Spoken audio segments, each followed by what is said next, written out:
Hi, this is Kristen Bryant with Stamping with Kristen. Today I want to show you a window card, and I'm going to be using the new stamp set Penciled Pear. This stamp set is a great one. It's unlike other stamps I had, so when I saw it in the catalog, I thought I am going to get that and I am going to work on making a couple cards with it. So this today is the first card that I came up with, and so I thought I would do a quick video showing you how to make a simple window card that'll show the pear through it. So I'm going to turn the camera around and get started. All right, I'm going to show you what I'll be working with today. I have the Penciled Pear stamp set. I've got the Country Woods Designer Series paper. This is 15% off this month, so it's nice to get that now. And I'm going to be using this piece from it. Looks like that on the other side. I've got my blends, and then I'm using Perennial Postage Dies to create the window. I'm going to use this piece right here. Now, I like to store mine on a little magnetic sheet.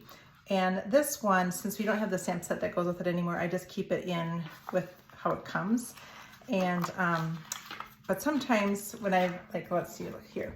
I like to, for changing leaves, for when I have dies that have the set still, I keep them in with it. So, because I always use these together. So they do have stickers on the back, so you could put it in there, but I just like to keep it loose, because then if I'm gonna sell this later, I just pull them off and put them back in their container like this. So I'll put a link to those. I've had people ask me where I get the magnets, so they're just on Amazon.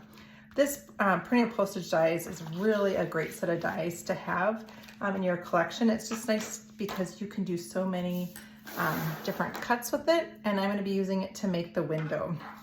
I have a piece right here. This one is 3 inches by 4 1/4.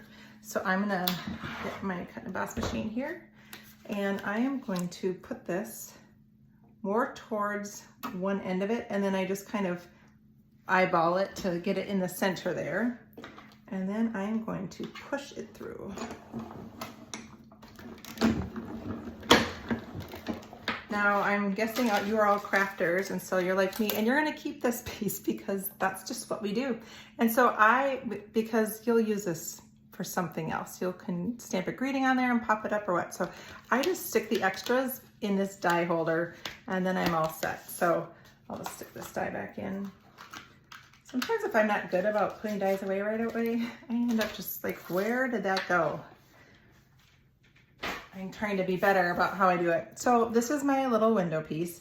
I'm gonna stamp on the greeting right now, because if I don't like how it looks, I can then flip it over and do the other side. So I chose "Thanks for Being You."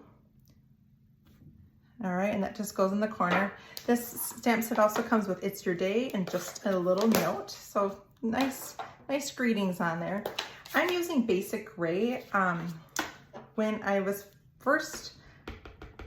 I first made this card, I used black memento, and I just decided with all of the sketching on here, I just felt it was too dark, and so I went with the basic gray instead, and I just felt it was a little less dark for that. So I'm gonna start here with the dark wild wheat.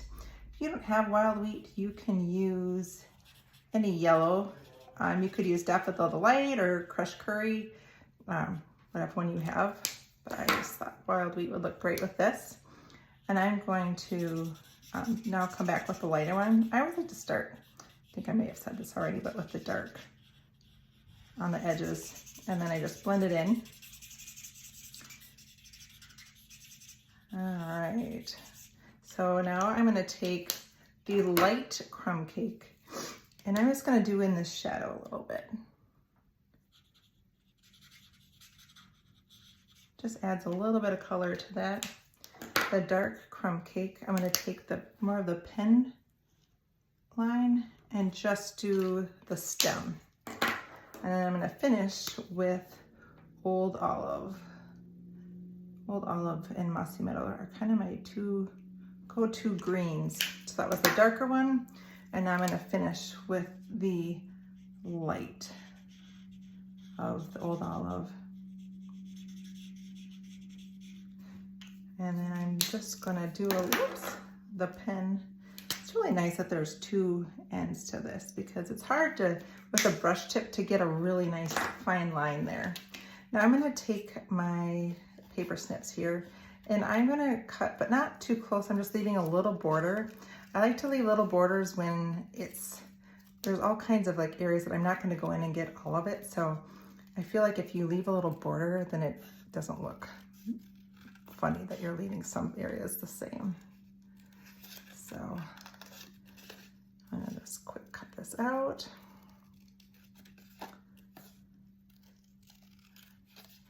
I think I'm going to be using this stamp set a lot more than I was originally thinking. Thought I was going to challenge myself just because it's a little different than stamp sets I normally, pick my interest right away. So, all right, so there we go. That's how we've got it out there. I'm going to take the wild wheat and I'm just going to use my bone folder to get a good crease here. And then now I've got this again from Country Woods. I have this cut 3 3/4 by 5 1/4, and I will use my adhesive here. Put that in the middle, and then I'm going to be using my dimensionals for here. And I thought it would look good to have it popped up. All right, take those off.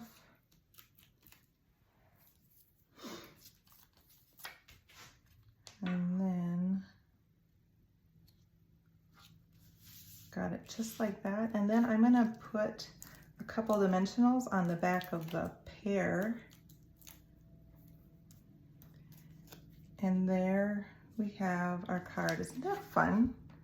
I just think this is going to be a fun set to work with. Again, I use penciled pear.